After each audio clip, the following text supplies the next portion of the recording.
What's going on, Raider Nation? I hope you're sitting down because what I'm about to tell you might just change how you see this upcoming season.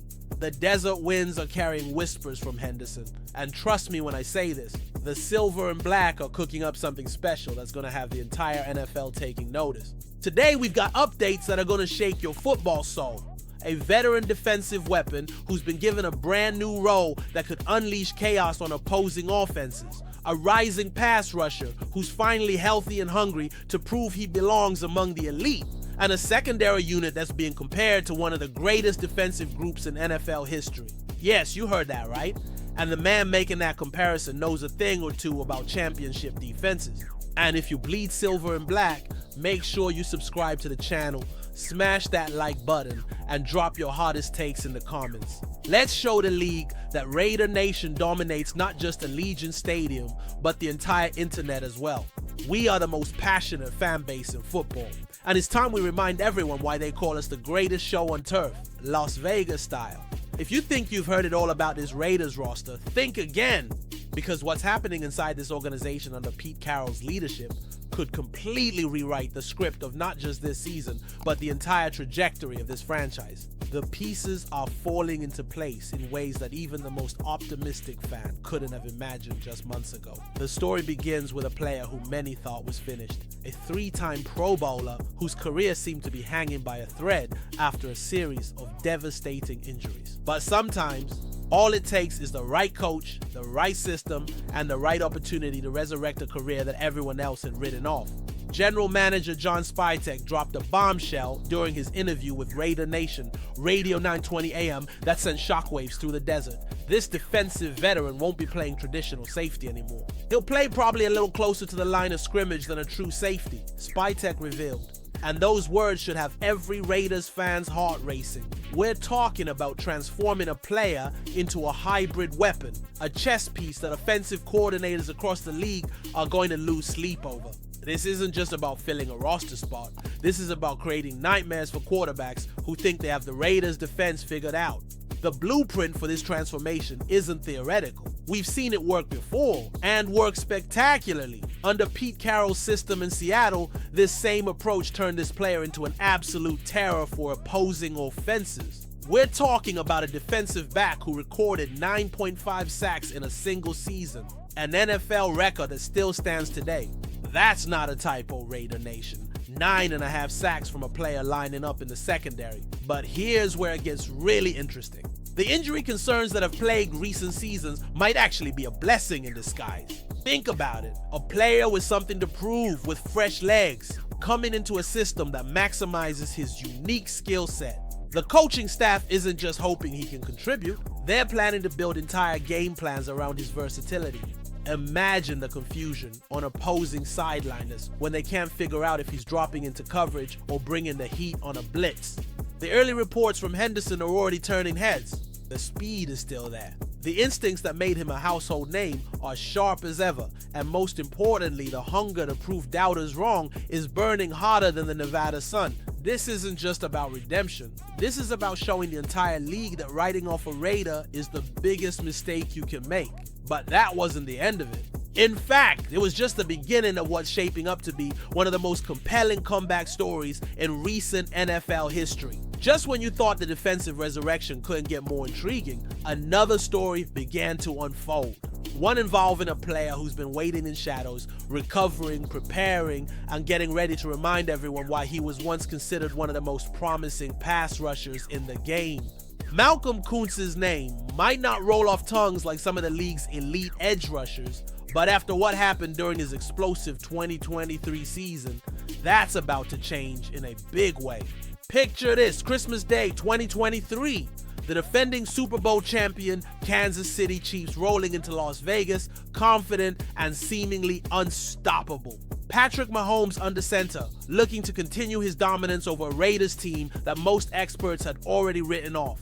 But then something magical happened. Something that reminded everyone why they call Las Vegas the city where dreams come true and upsets become legend.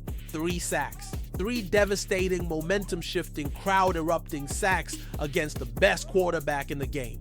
Coons didn't just show up that day. He announced himself as a legitimate force in this league, helping orchestrate one of the most improbable victories in recent Raiders memory. A 2014 upset that sent shockwaves through the entire NFL playoff picture. But here's what makes this story even more compelling. That Christmas miracle wasn't a fluke. It was the culmination of a breakout stretch that saw Kunze record 8 sacks in the final 9 games of the 2023 season. 8 sacks while playing just 44.1% of the defensive snaps. Do the math, Raider Nation. When this man was on the field, he was averaging a sack every 1.1 games, and he wasn't even a full-time starter. Then came the cruel twist that every football fan dreads. An ACL tear before the 2024 season even began, robbing Kunze of an entire year and leaving Raiders fans wondering what could have been. But sometimes, the best stories aren't about avoiding adversity. They're about how you respond to it. And after missing an entire season, after watching from the sidelines while his teammates battled, after months of grueling rehabilitation, Malcolm Kunze is ready to remind everyone what they've been missing. Pete Carroll's excitement is palpable when he talks about getting Kunze back on the field. It's going to be really fun to see Malcolm finally get out there, Carroll said, and you can hear the anticipation in his voice. I haven't had a chance to really see him play yet under our system and style. Think about what that means. A coach who's developed some of the most fearsome pass rushers in NFL history, getting his first real look at a player who was already showing elite potential before the injury. The timing couldn't be more perfect. Kunze is entering a contract year, which means every snap, every pressure, every sack is going to carry extra weight. But more than that, he's joining a defensive system that specializes in maximizing pass rush potential. The combination of fresh legs, renewed motivation, and a coaching staff that knows how to get the most out of edge rushers is absolutely lethal. And here's the kicker. He's not walking into a situation where he has to carry the entire pass rush load. Playing opposite Max Crosby means offensive lines can't just focus all their attention on stopping Kunze. Double team Crosby and you're giving a motivated, healthy Kunze one-on-one matchups. Try to account for both and you're leaving other pieces of this defensive puzzle free to create havoc. The competition with Tyree Wilson is only going to make both players better. Wilson, a 2023 first-round pick, has shown flashes but hasn't quite put together the consistent production that his draft position suggests. Having Kunze back creates a scenario where both players are pushing each other, where the coaching staff has multiple options, and where opposing offensive coordinators have to prepare for multiple looks and styles. But just when it seemed like this defensive transformation was the biggest story coming out of Raiders camp, another narrative began to emerge from the secondary, one that had even Pete Carroll himself making comparisons that sent shockwaves through the football world. And just when you thought it couldn't get crazier, Pete Carroll dropped a statement that should have every Raiders fan marking their calendar for September 7th event. The legendary coach, the man who built the Legion of Boom in Seattle, the architect of one of the most dominant defenses in NFL history, looked at the Raiders secondary and made a comparison that literally no one saw coming. "I can't remember ever having a group that looks more impressive than this group," Carroll said, referring to the Raiders' current crop of defensive backs. Let that sink in for a moment, Raider Nation. The coach who developed Richard Sherman, Cam Chancellor, and Earl Thomas, players who defined defensive excellence for an entire decade, is saying that what he sees in Las Vegas might be even better than that legendary Super Bowl winning unit. My guys will be pissed at me because I said that. The old guys. But it's the truth. These guys are big and fast and really hungry to make a mark. Those aren't the words of a coach trying to generate hype or boost confidence. Those are the words of a man who's seen championship-level talent up close and recognizes it when he sees it again. The foundation of this secondary revolution starts with Jeremy Chin and Isaiah Pola-Mao at safety. These aren't just names filling spots on a depth chart. These are carefully selected pieces of a defensive puzzle that Carroll has been assembling since the day he arrived in Las Vegas. Chin brings the versatility and playmaking ability that can transform an entire defensive scheme. His ability to cover slot receivers, match up with tight ends, and provide run support makes him the perfect centerpiece for what Carroll wants to accomplish. But it's Isaiah Pola-Mao who might be the most intriguing piece of this entire secondary transformation. The young safety has all the physical tools that Carroll covets: the size, speed, the range to make plays from sideline to sideline. More importantly, he has that hunger that Carroll mentioned, the desire to prove that he belongs among the elite players at his position. At cornerback, Eric Stokes brings legitimate NFL starting experience and the kind of length that makes quarterbacks hesitate before throwing in his direction. But the real wild card might be third-round rookie Darian Porter, who represents the future of this secondary. Carroll has a proven track record of developing young defensive backs, and Porter has all the raw materials to become something special under his guidance. Even the depth pieces fit the mold perfectly. Decamarion Richardson and Lonnie Johnson Jr. aren't just roster fillers. They're players who embody the physical, aggressive style that made the Legion of Boom so feared.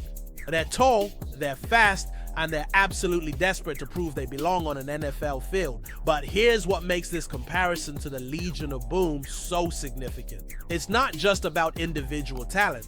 The Legion of Boom worked because every player understood their role, trusted their teammates, and played with a collective swagger that intimidated entire offenses. What Carroll is building in Las Vegas has that same foundation. Players who fit a specific profile, who understand the system, and who are hungry to make their mark on the league. The Legion of Boom didn't happen overnight. It took time, development, and the right chemistry to become the dominant force that helped Seattle win a Super Bowl. But when it clicked, when all the pieces came together, it was virtually unstoppable. Quarterbacks would visibly tense up when they saw that secondary alignment. Receivers would hear footsteps before they even caught the ball. The psychological impact was just as devastating as the physical one. Now imagine that same energy, that same intimidation factor, but with even more athletic talent and in the electric atmosphere of Las Vegas. Allegiant Stadium could become a place where opposing passing games go to die, where quarterbacks leave questioning their ability to read defenses, where receivers start thinking twice about going over the middle. The beauty of what Carroll is building is that it complements everything else happening on this defense. A secondary that can cover receivers for extra seconds gives pass rushers like Max Crosby and Malcolm Kunze more time to get home. A pass rush that consistently pressures quarterbacks makes the secondary's job easier by forcing hurried throws and poor decisions. But this isn't just about X's and O's. This is about changing the entire identity of Raiders football. For too long, this franchise has been searching for that defensive swagger, that intimidation factor that made opponents uncomfortable before they even stepped on the field. What Carroll is building in the secondary could be the cornerstone of that transformation. So the question isn't whether this Raiders defense can be special, it's whether the rest of the NFL is ready for what's coming. When you combine a revitalized hybrid weapon and safety, a hungry pass rusher returning from injury with something to prove, and a secondary that's being compared to one of the greatest units in NFL history, you're not just talking about improvement. You're talking about a complete defensive transformation that could make the Raiders one of the most feared teams in the league. The pieces are in place. The coaching is elite. The hunger is undeniable. All that's left is for September 7th to arrive, so the rest of the league can see what Raider Nation already knows. This team is about to be something special. If this fired you up, don't forget to smash that like button, drop your boldest predictions in the comments, and subscribe because this story is just getting started. The silver and black are back, and the entire NFL is about to find out why they call us Raider Nation. This season can't get here fast enough.